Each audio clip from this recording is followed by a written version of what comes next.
Bem-vindos ao Mente AI Pod. Esse vai ser o podcast mais rápido de sair do lançamento do filme até o lançamento do podcast. A gente vai falar hoje sobre o Homem-Aranha Novo Dia. Isso acabou de sair, literalmente saiu ontem. Então, eu fui ver ele no cinema no lançamento e vou falar um pouco dele aqui.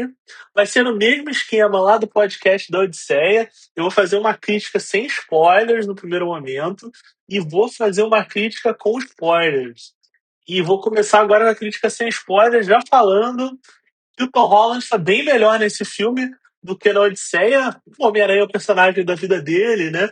Ele tá muito bem nesse filme, ele se encaixa muito bem, ele teve muito mais profundidade nesse filme, assim, foi o que eu senti. Embora o diretor desse filme seja o diretor lá do Shang-Chi, a gente vai falar disso daqui a pouco. E já de cara, já podemos falar que quem rouba a cena nesse filme, já que agora a gente tem esse quadro, o ator ou a atriz que roubou a cena. Se você tá vendo isso agora a primeira vez, a gente pega um ator que, na verdade, ele é um coadjuvante do filme e fala se ele roubou, quem roubou a cena. Nesse caso, quem roubou a cena do filme foi a Zendaya, era fácil para ela, não tinha uma concorrência à altura ali, ela claramente ia roubar a cena do filme. E aí, então Zendaya Coleman, como ela era chamada na época lá no Ritmo, né? Lembra do Ritmo? A desbloquear a memória de vocês. Ela é a quem roubou a cena desse filme, ela tá muito bem sempre, ela é muito melhor do que todo mundo nesse filme. E ela tá incrível, assim, e faz aquela personagem, a mesma MJ lá dos últimos três filmes, né? Ela volta para esse quarto filme com a mesma MJ, mais evoluída, né? E agora a Zendaya é uma grande estrela, né? A gente sabe que esse filme, ele começa das consequências lá do último filme, do Sem Volta para Casa. É, as pessoas não lembram mais quem é o Peter, né? As pessoas próximas.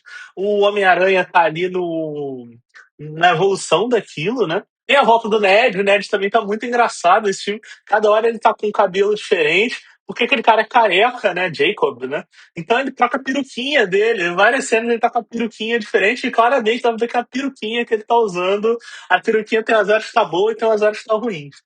Outra coisa legal desse filme é que ele faz várias referências ao filme do Tobey Maguire, do Sam Raimi. O Peter chega a falar num ponto que ele fala assim, aqui é uma... Basicamente ele fala assim, isso aqui é uma referência ao Peter 2, o primeiro Peter. Ele usa um termo assim pra falar do Peter do Tobey Maguire. Porque, claro, agora eles se conhecem depois do outro filme, né? Então cada um conhece o seu próprio Peter, né? Faz também muitas referências ao jogo do PlayStation, né? O jogo do PlayStation do Homem-Aranha é muitas vezes referenciado no filme. Tem coisas importantes ali do filme que eu vou falar na parte de spoiler, que são do jogo, ele claramente tirou ele do jogo. Já vou falar. Esse é o melhor filme do Tom Holland. O Tom Holland, dos quatro filmes, esse é o melhor. O Tom Holland está muito bem nesse filme. E o filme é legal, o filme é divertido. Então, com isso, já vou para uma polêmica aqui. No final vai ter a lista dos melhores filmes do Homem-Aranha, de acordo comigo. Então, esse é o terceiro melhor filme de todos os filmes do Homem-Aranha, né? Esse é o terceiro melhor filme de todos os filmes do Homem-Aranha. É disso que eu tô falando. Tamanha grandeza desse filme, eu gostei muito dele. Bom, e ele tem uma coisa, com essa coisa dele fazer várias referências aos filmes do Sam Raimi e aos jogos, ele tem uma nostalgia, ele traz uma nostalgia natural, né? Ele tem uma nostalgia muito natural, muito assim, objetiva ali. Não é nostalgia forçada, entre aspas, do último filme de trazer o Tobey Maguire, de trazer o Andrew Garfield, de trazer os vilões, né? Do tipo William Dafoe, trazer lá o Dr. Octopus e tudo mais, do Alfred Molina. Ninguém tem muita nostalgia, imagino, pelo do Electro James Fox. E aí, mas ele também volta. Eu gosto dessa nostalgia, que não é uma nostalgia forçada, não é uma nostalgia, é uma nostalgia natural e até meio bonita, assim, meio poética, bem ao natural mesmo, mostrando ali que o Homem-Aranha pode trazer uma nostalgia dele mesmo, ali dos filmes antigos e tudo mais. Não precisa ser nostalgia de mostrar o Tom Maguire na tela, entendeu? Embora eu goste muito desse filme, tá? Vocês vão ver na lista daqui a pouco que eu falo dele que ele tem uma nostalgia forçada, mas eu gosto muito dele. Bom, o único problema aqui que eu vou poder falar mais claramente, que não é spoiler, é a passagem de tempo desse filme. Esse filme tem um problema de passagem de tempo. O tempo passa diferente para alguns personagens. Tem personagem que envelhece e tem personagem que permanece do jeito que tá. Isso é um problema interessante, porque eu entendo ali que tem a ver com os próximos filmes da Marvel, talvez, de você não poder envelhecer todo mundo junto, entendeu? E eu vou falar isso mais na parte com spoilers. Bom, agora a gente vai começar a crítica com spoilers desse filme. A grande coisa que todo mundo sabe, todo mundo imaginava, já tinha até vazado. A série 5 é a Jean Grey, não tem jeito. Isso vazou, eles deram um azar do caceta, porque não era pra ter vazado, isso faz diferença no filme. Assim, sim, ser a Jean Grey, isso fica sendo segurado no filme todo, até o meio do filme, é meio final do filme, até você. Porque o que acontece? Vou ter que contar um pouquinho de contexto da história. Pra quem. Mas essa crítica com spoiler a galera já viu, mas vou dar um contexto aqui. Porque no começo do filme acontece uma coisa que o vilão, que é o vilão, supostamente, ele vai tomando o corpo e a mente das pessoas e você não entende o que está acontecendo. Até parece. Eu, no primeiro momento, achei que eles tinham feito uma outra versão do Camaleão, mas não era o caso. Ele invade as mentes das pessoas e isso faz uma diferença no. Tenta invadir, invade, mas é meio que expelido. E isso faz uma diferença na história. Quando é invadida a cabeça do Peter, desperta um outro mais poderes no Peter. E com isso, ele vira meio que um herói supremo, alguma coisa assim. Ele tá virando isso. Mas isso causa fortes dores nele. E tem outra referência, uma de várias, eu vou citar outras aqui. Quando ele vira, por exemplo, o Homem-Aranha Supremo, ele tem teia orgânica, é uma referência já aos filmes do Sam Raimi. Ele até, aí nesse momento que ele fala, esse aqui é do Peter, o Peter não sei qual, o Peter primeiro lá, ele tinha a teia orgânica, ele lembra disso. Mostra que ele lembra do que aconteceu nos últimos filmes. E a outra coisa que tem é que ele usa uma IA tipo Jarvis, isso tem no filme também, que vai ajudar ele a desenvolver várias coisas no filme e vai botar pra ele um chip inibidor igual ao do Homem-Aranha 2, né? O chip inibidor igual ao do Dr. Octopus, né? E claramente que nem lá no Dr. Octopus aquilo falha, né? Obviamente. No momento que é revelado que o vilão, na verdade, do filme é a Jean Grey, basicamente surge outro filme.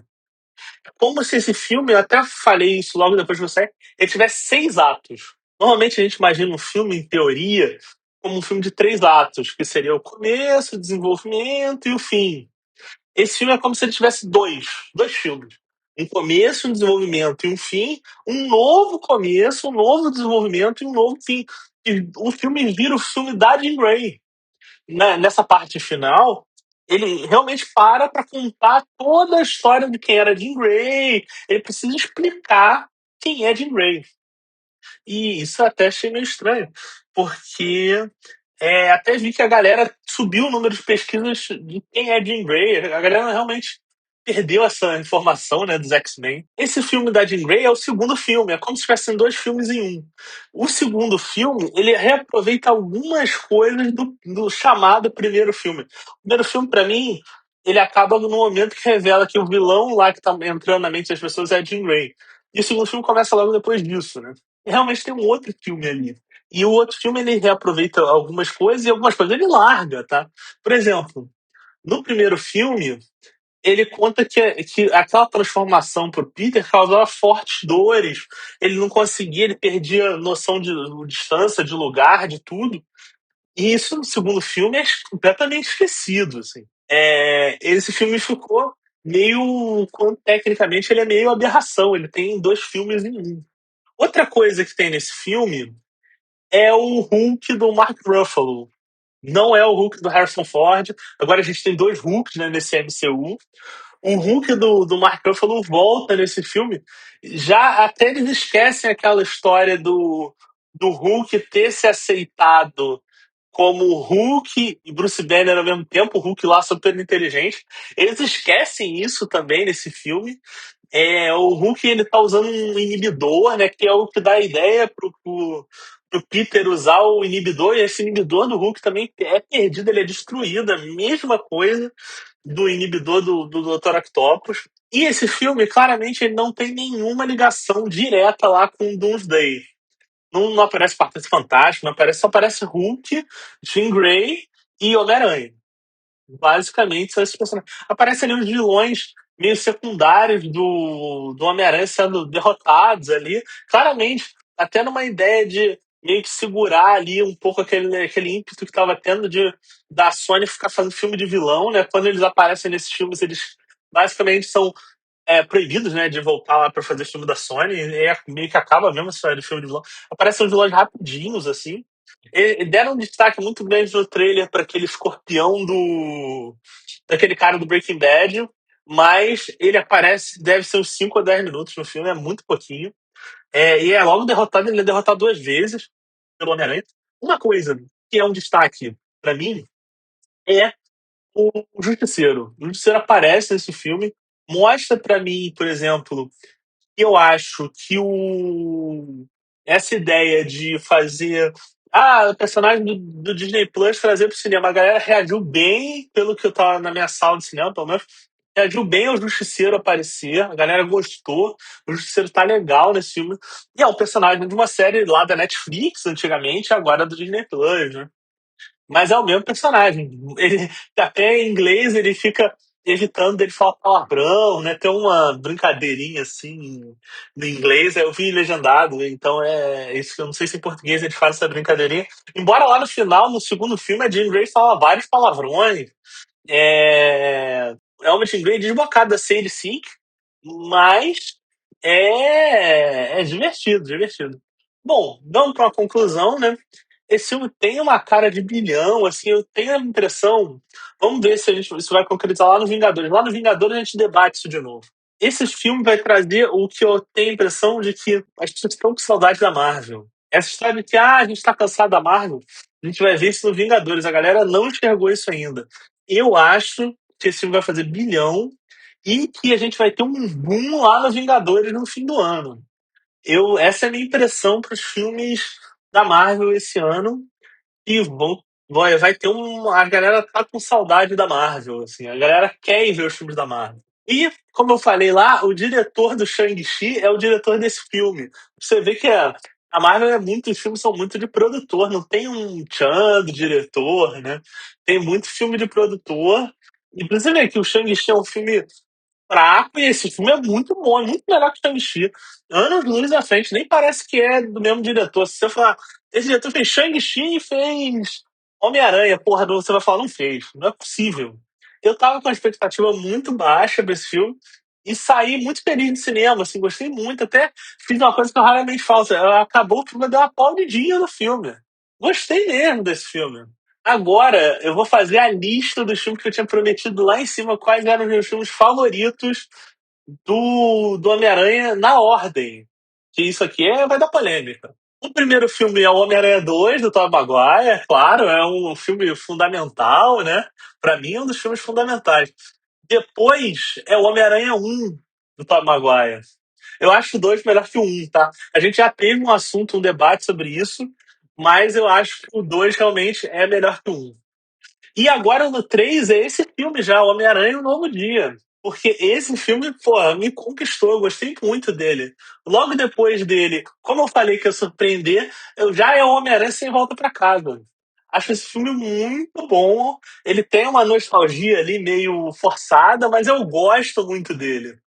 O filme seguinte é o Homem-Aranha de volta ao Lar, que é o primeiro filme da volta, né? Esse filme levou todo mundo pro cinema. É um filme que eu gosto muito. Ele é simples. Ele é basicamente o roteiro dele é basicamente o que seria o Homem-Aranha 4 do Sam Raimi, né? A gente sabe disso, que ia ser um filme do Abutre, aquela história toda.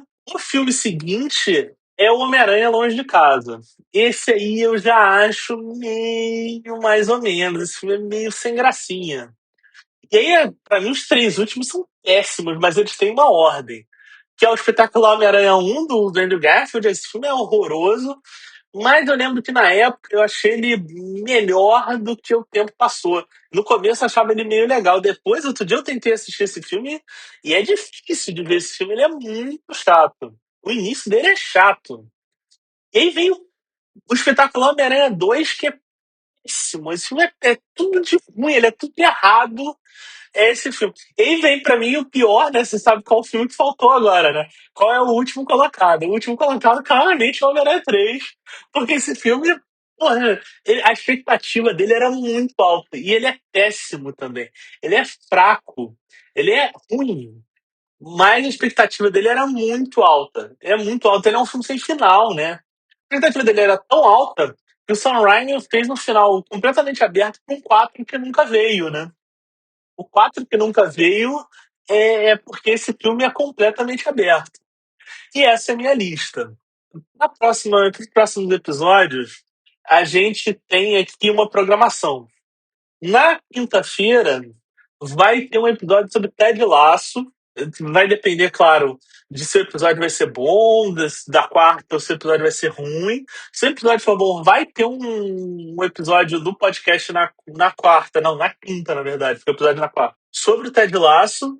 E o episódio da semana que vem é um episódio que eu prometo desde o que eu fiz do Homem-Aranha 1. Se você nunca assistiu, eu tenho um episódio no podcast sobre o Homem-Aranha 1, se você não ouviu, né, também.